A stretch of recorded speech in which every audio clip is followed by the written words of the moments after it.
காப்பாயே, ஆண்டவரில் சேர்ப்பாயே. அருளே நிறைந்த மரியே வாழ்க, ஆகாயத்தின் நிலவே வாழ்க. அருளே நிறைந்த மரியே வாழ்க, ஆகாயத்தின் நிலவே வாழ்க. இறை உள்ளம் கவர்ந்த உத்தமியே, உன்னதத்தின் பாத்திரமே, அழகே அன்னை மரியாவே, ஆரோக்கிய மாதாவே, அடியோர் எம்மை காப்பாயே, ஆண்டவரில் சேர்ப்பாயே.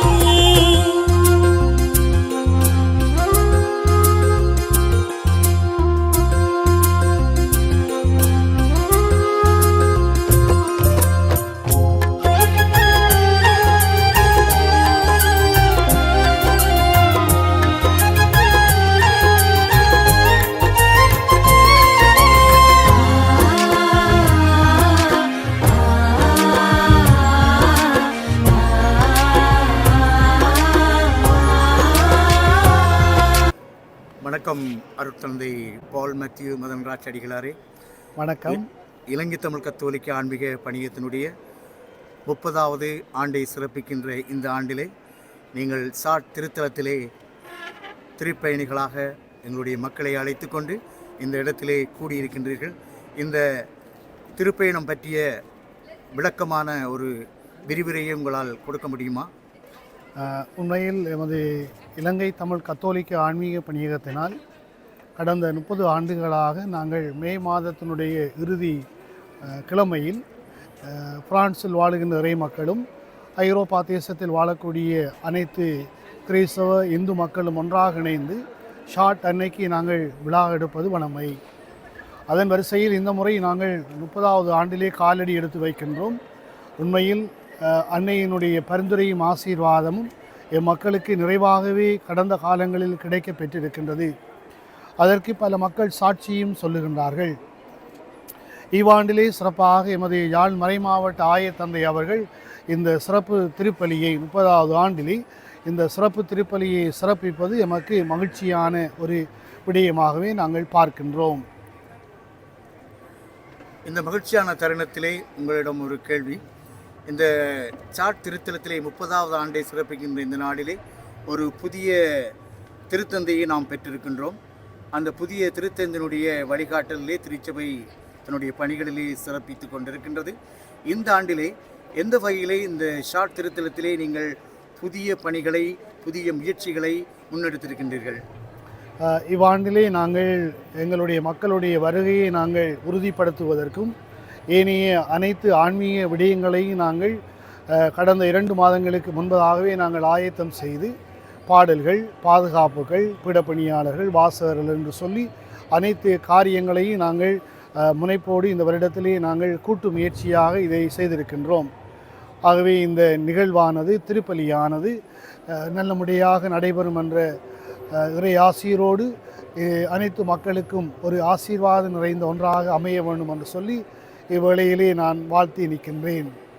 நன்றி அருட்தந்தை பால் மேத்யூ மதன்ராஜ் அடிகளாரே.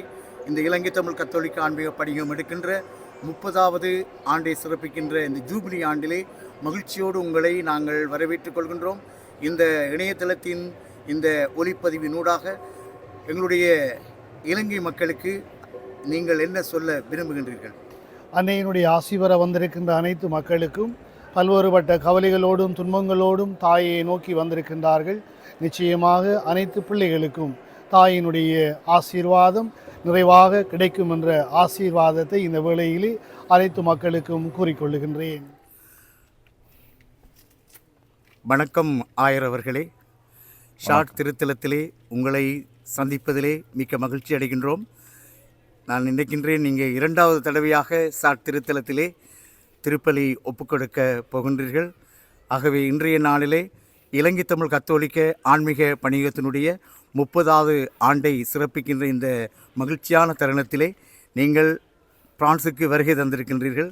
உங்களுடைய வருகையை பற்றி சுருக்கமாக கூற முடியுமா? வணக்கம். உங்களுடைய ஆன்மீக பணியகத்தின் இயக்குனர் அருட்தந்தை அவர்கள் என்னை கேட்டிருந்தார் இந்த திருநாளுக்கு வரும்படியாக. எனக்கு நேரம் கிடைத்தபடியால் இங்கே வந்திருக்கின்றேன். முதன்முறை வந்த பொழுது அது மிகவும் ஒரு சுருக்கமான யாத்திரை. ஆனால் இந்த முறை கூட நேரம் இங்கே மக்களோடு இருப்பதற்கு வாய்ப்பு எனக்கு இருக்கின்றது. அதை விட்டு நான் மகிழ்ச்சி அடைகின்றேன். புலம்பெயர்ந்த மக்களுக்காக இந்த திருப்பலியை ஒப்புக் கொடுப்பதிலே நான் மகிழ்ச்சி அடைகின்றேன். நன்றி ஆயர் அவர்களே. உங்களுடைய மகிழ்ச்சியான தருணத்திலே நாங்களும் பங்கெடுத்துக் கொள்கின்றோம். இந்த 30வது ஆண்டை சிறப்பிக்கின்ற இந்த இலங்கை தமிழ் கத்தோலிக்க ஆன்மீக பணியகம் மக்களுக்காக, அதாவது உங்களுடைய இறை மக்களுக்காக நீங்கள் என்ன விசேடமான கருத்தை முன்வைக்க விரும்புகின்றீர்கள்? முதலாவதாக எங்களது நாட்டிலே சமாதானம் வர வேண்டும். காணாமல் போனவர்களுக்கு ஏதாவது ஒரு முடிவு சொல்ல வேண்டும். சிறையில் இருப்பவர்களுக்கு விடுதலை கொடுக்க வேண்டும். தமிழ் மக்கள் சுதந்திரமாக தங்களுடைய இடங்களிலே வாழ்வதற்கு இந்த அரசாங்கம் வழி சமைத்து கொடுக்க வேண்டும் என்று ஆசித்து நிற்கிறேன். குறிப்பாக இந்த திருத்தலத்தை நோக்கி இந்து மக்களும் கிறிஸ்தவ மக்களும் பெரும் திரளாக கூடுகின்ற இந்த தருணத்திலே இந்த 2 மதம் சார்ந்த மக்களுக்கு நீங்கள் கூறுவது என்ன? நீங்கள் புலம்பெயர்ந்த மக்களாக இருந்தாலும் ஒற்றுமையாக இருக்க வேண்டும். இங்கே எமது நாட்டிலே இருக்கின்ற மக்களை மறந்து போகாதீர்கள். அவர்களையும் நீங்கள் நினைவில் வைத்திருக்க வேண்டும். இப்பொழுது பல கஷ்டங்களை அவர்கள் அனுபவிக்கின்றார்கள். முதலாவது, எங்களுக்குள்ளே தமிழர்களுக்குள்ளே ஒற்றுமை இல்லை. அது மிகவும் கவலைக்குரிய விடயமாக இருக்கின்றது. ஆகவே நாங்கள் இங்கே இருக்கின்ற மக்கள் ஒன்று சேர்ந்து அந்த மக்களுக்கு உதவி செய்து அவர்களை நல்ல வழியில் கொண்டுவதற்கு எத்தனிக்க வேண்டும் என்று எதிர்பார்க்கின்றேன். இறுதியாக ஒரு கேள்வி ஆயிரவர்களே. எங்களுடைய நாட்டிலே அரசியல் மாற்றங்கள் நாங்கள் நினைத்தது போல் நடைபெறாவிட்டாலும் இன்றைய காலகட்டத்திலே அரசியல் சூழ்நிலைகள் எங்களுடைய மக்களை பொறுத்தவரையிலே எவ்விதமாக அவர்கள் அணுகுகின்றார்கள்? 77 ஆண்டுகளுக்கு முன்பாக நாங்கள் பல்வேறு துன்பங்களை அனுபவித்திருந்தோம்.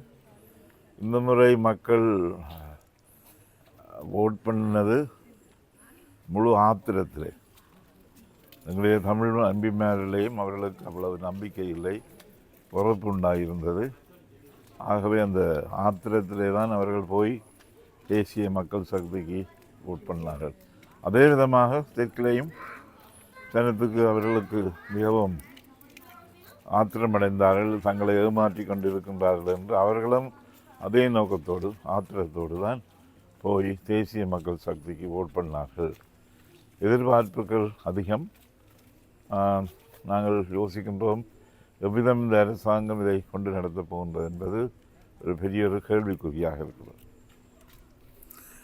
அப்படியானால் எங்களுடைய மக்களுக்கு மீண்டும் மீண்டும் ஏமாற்றமான ஒரு சூழல்தான் இலங்கை மண்ணிலே இருக்கின்றது என்று நாங்கள் எண்ணுகின்றோம். ஆயர் அவர்களே, நீங்கள் எங்களுடைய மக்களுக்காக நாங்கள் அவர்களுக்காக செபிக்கத்தான் முடியும். எங்களுடைய அரசியல் நிலவரங்களை நாங்கள் அறிந்து அவர்களுக்கு நாங்கள் எங்களால் முடிந்த உதவிகளை எங்களுடைய இலங்கை தமிழ் கத்தோலிக்க ஆன்மீக பணியகத்தின் ஊடாக நாங்கள் அவர்களுக்கு செய்வோம் என்று உங்களுக்கு நாங்கள் கூறிக்கொள்கின்றோம்.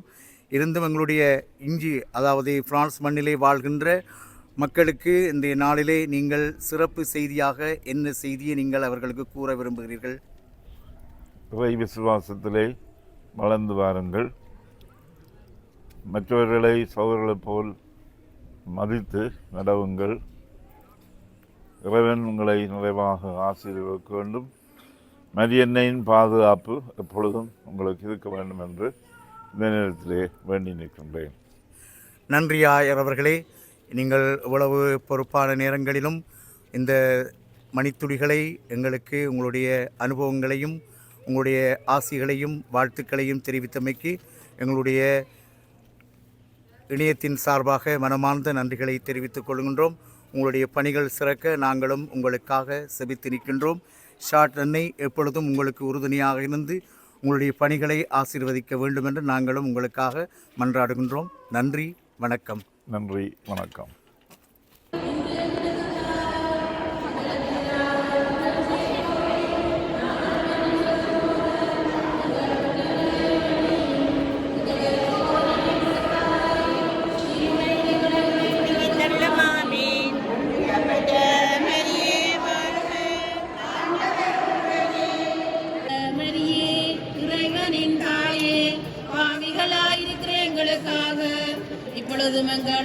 வேளையிலும் வேண்டிக் கொள்ளும் ஆமென். உலகத்தில் இருந்தது போல இப்பொழுதும் எப்பொழுதும் என்றென்றும் இருப்பதாக ஆமென். ஓ என் இயேசுவே, எங்கள் பாவங்களை மன்னியும்.